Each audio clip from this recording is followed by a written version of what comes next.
그러나 내 모든 것 주께 드립니다.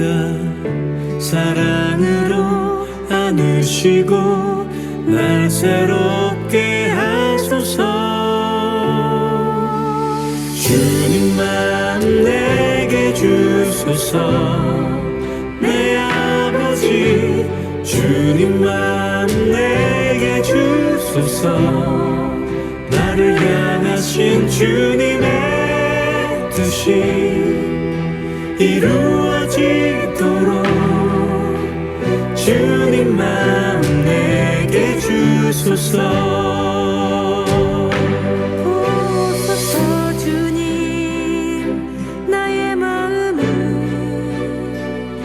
선한 것 하나 없습니다. 그러나 내 모든 것 주께 드립니다. 사랑으로 안으시고 날 새롭게 하소서. 주님만 내게 주소서. 내 아버지 주님만 내게 주소서.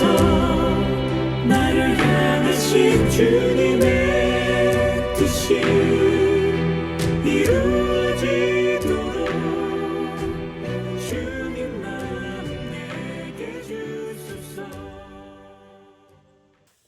예, 여러분 샬롬 샬롬. 2024년 6월 3일 월요일입니다. 오늘도 히브리서 말씀으로 함께 은혜 나눕니다. 이제 히브리서 말씀이 얼마 남지 않았네요. 마지막 마무리 저와 함께 또 잘 진행할 수 있으면 참 좋겠습니다. 오늘 말씀 히브리서 13장 1절부터 7절까지입니다. 1절부터 7절까지 우리 함께 합시다. 형제 사랑하기를 계속하고 손님 대접하기를 잊지 말라.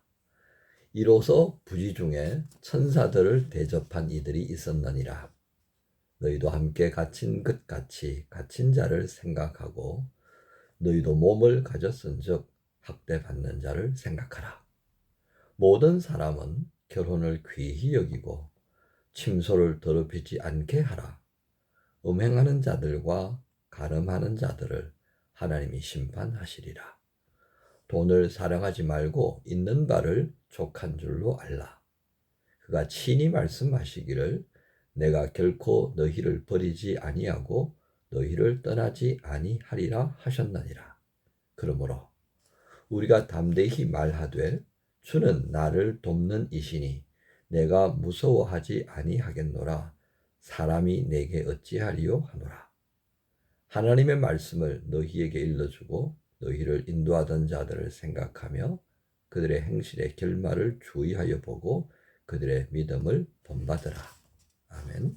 예, 오늘 말씀의 제목은 계속하여 행하고 잊지 말아야 할 것들. 계속하여 행하고 잊지 말아야 할 것들이라는 제목입니다. 중심구절 7절입니다. 하나님의 말씀을 너희에게 일러주고 너희를 인도하던 자들을 생각하며 그들의 행실의 결말을 주의하여 보고 그들의 믿음을 본받으라. 여러분, 믿음으로 산다라고 하는 것에 대한 생각을 좀 정리해 보십시다. 여러분, 믿음으로 산다는 게 도대체 어떻게 사는 거예요? 뭐 이렇게 저렇게 잘 표현하실 것 같습니다만은 저는 이렇게 말할 수 있겠다 싶습니다.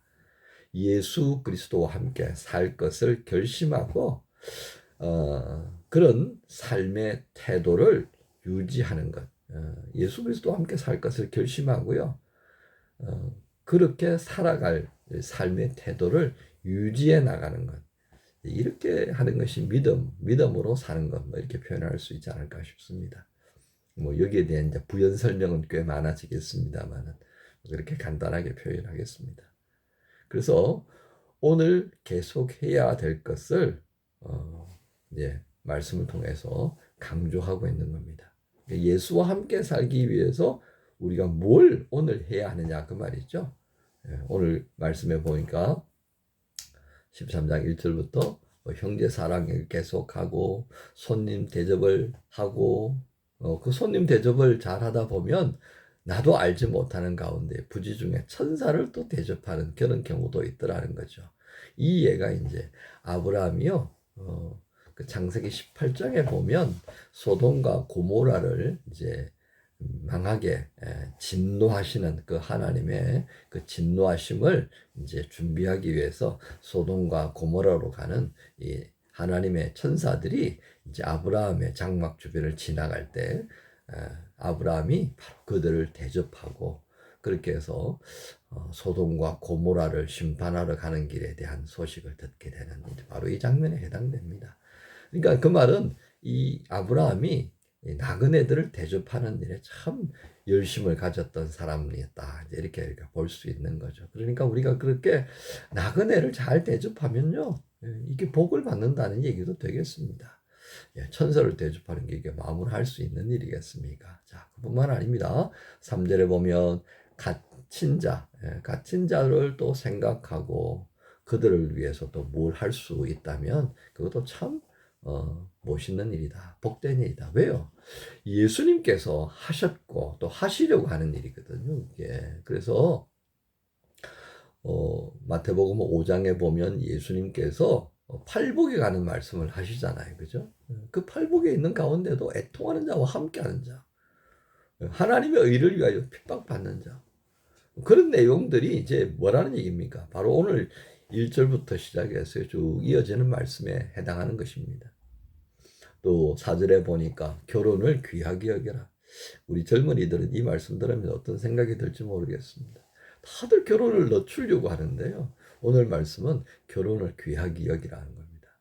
늦추거나 그렇게 할 거 아니라 때가 되어서 마음에 좋다 여기는 사람이 있으면 그냥 결혼하면 되는 거예요. 뭐 이것 따지고 저것 따지다 보면요 평생 못해요. 그러니까 귀하게 여기는 겁니다. 귀하게 여기면서 하나님 앞에 기도하면서 그렇게 행하는 거죠. 또 음행에 대한 부분을 경계합니다. 음행에 대한 부분. 이거는 음행은요 지극히 사탄적인 그런 유혹에 해당된다라고 그걸 말씀할 수 있겠습니다. 조심해야 합니다. 경계해야 합니다. 또 5절에 보면요 물질에 대한 부분이 있습니다. 요즘 제가 한두 번 설교할 때 썼습니다만은 영끌이라고 하는 것. 그 영끌이 결국은 무엇에서 출발하겠습니까? 물질을 너무 애착 두니까 그렇습니다. 그런데 오늘 주님께서 뭐라고 그럽니까? 그거 너무 마음 두지 말아라.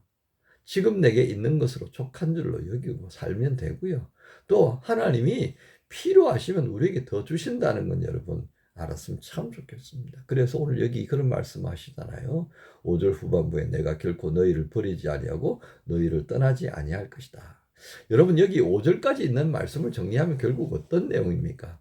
우리 젊은이들이 오늘 우리 그 성도들이 젊은이뿐만 아니라 모든 성도들이 이 세상을 살아가면서 하기가 쉽지 않은 겁니다. 형제 사랑하는 거 어떻게 계속할 수 있어요? 열받들이 받아버려야죠.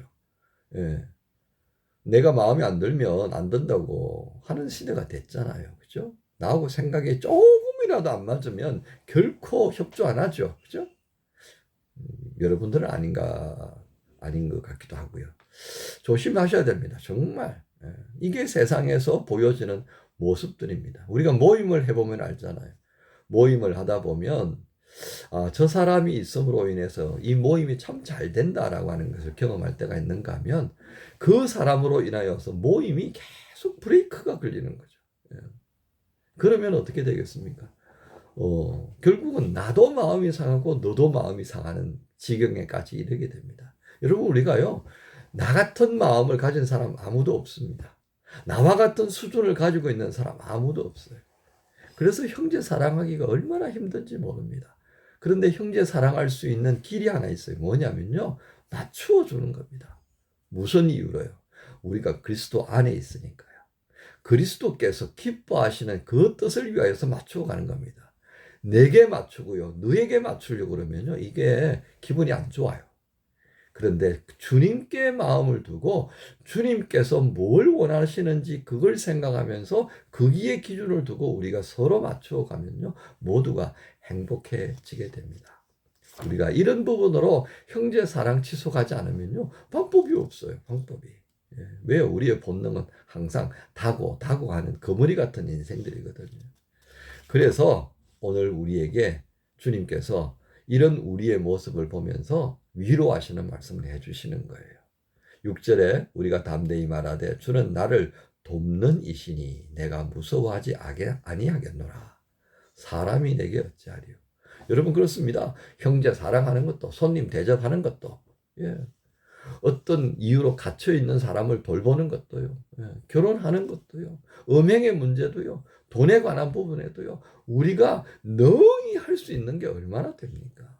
그런데 그때마다 우리의 약함을 알고 의탁하고 하나님께 의지하면요. 하나님 어떻게 하신다고요? 돕는 자라고 하잖아요.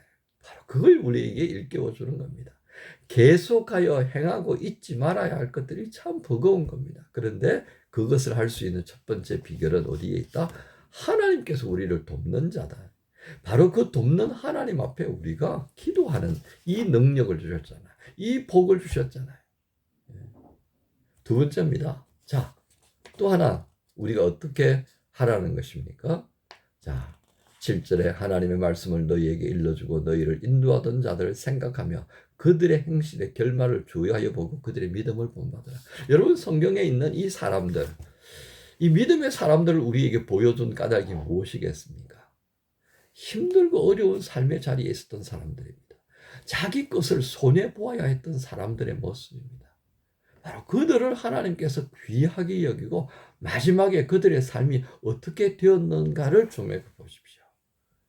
세상적인 관점에서 보면요, 그들은 다 형편없는 삶을 살았다 하겠습니다. 그런데 마지막에는 어떻게 됐습니까? 하나님이 인정하는 사람이 되잖아요.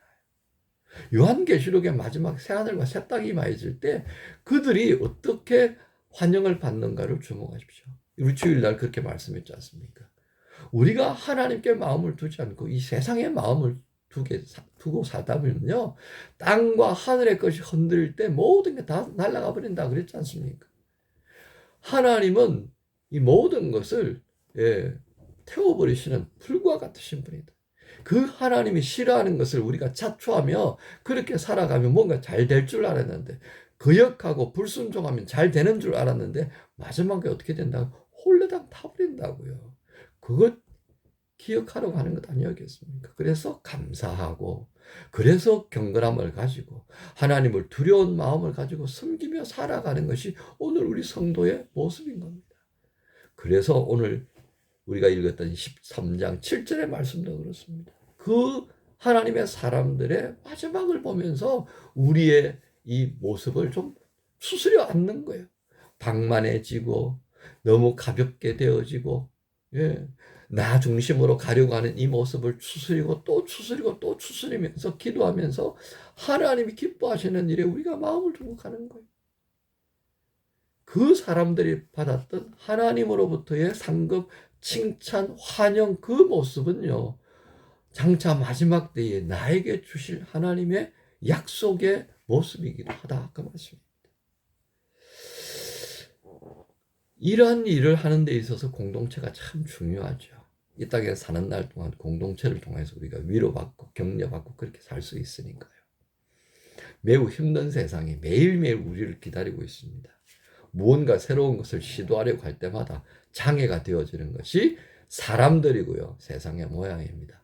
사람에게, 세상에게 너무 기대하지 마세요.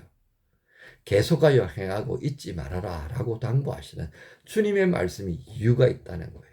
우리가 그만큼 힘들 것을 아시는 까닭에 그렇습니다.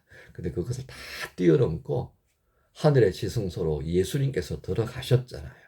우리의 약함을 아시기에 격려하고 중보하시기 위해 그렇게 먼저 가신 거죠. 그 먼저 가신 주님께서 계속하여 이와 같은 일을 행하고 잊지 말아라. 내가 너희를 돕는 자고 내가 너희와 함께 살아가는 사람들을 마지막에 어떻게 했는지를 보고 기억하자. 사랑하는 지체 여러분, 매일매일 우리에게 중요한 일들이 주어집니다. 특히 교회의 리더 역할을 하는 이들은 더 그럴 겁니다. 왜 나만 이렇게 해야 돼? 라고 하는 마음이 생길 때도 있을 것입니다. 왜 함께 협력하지 않고 나를 힘들게 해? 라고 하는 상황들도 마주하게 될 것입니다. 그런데 그게 우리가 살아가는 세상이기 때문에, 우리가 마주해야 할 사람이기 때문에 오늘 13장 1절부터 7절까지의 말씀을 통해서 위로하고 격려하시면서 계속해서 이 일을 행하자. 내가 너와 함께한다. 내가 너를 돕는 자가 아니냐라고 말씀하시는 것입니다. 사랑하는 지체 여러분, 복된 월요일입니다. 이 하루를 시작하면서 주신 말씀을 마음에 품고 오늘도 힘있게 화이팅 하십시다. 주님께서 우리를 도우십니다. 여러분 모두를 우리 주님 예수님의 이름으로 축복합니다. 주님 감사합니다. 계속하여 이 일을 행하고 또 하나님께서 우리를 도우시고 성경의 사람들을 통해서 우리에게 보여주시는 것을 잊지 아니하며 그렇게 하나님께서 기뻐하시는 일에 마음을 두고 살게 해 주십시오. 육신은 연약하여서 우리의 원함대로 가지 않으려 합니다. 육신을 다스릴 수 있는 능력을 성령님 구합니다. 우리의 마음을 힘있게 붙들어 주셔서 주의 기뻐하시는 그 길을 가게 해 주옵소서. 감사합니다. 예수님의 이름으로 기도합니다.